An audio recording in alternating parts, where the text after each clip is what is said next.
எதை செய்தாலும் மக்கள் பேசுவார்கள். ஒரு கணவன், மனைவி அவர்களோட கழுதையுடன் பாதையில் நடந்து கொண்டிருந்தார்கள். அவர்களை பார்த்த மக்கள் சிரிச்சு சொன்னாங்க, கழுதை இருக்கும்போது கூட நடக்கிறாங்க. அதை கேட்ட கணவன் மனைவியை கழுதையில் உட்கார வைத்தான். சில நேரத்துக்குப் பிறகு மற்றவர்கள் பேச ஆரம்பிச்சாங்க. எப்படி மனைவி மட்டும் உட்கார்றா?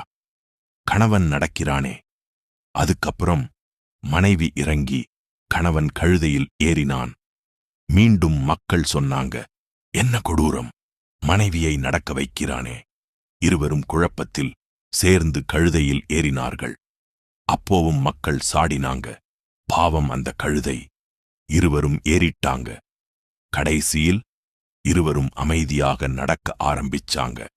அப்போதான் அவர்கள் புரிந்தது, எல்லாரையும் திருப்திப்படுத்த முடியாது.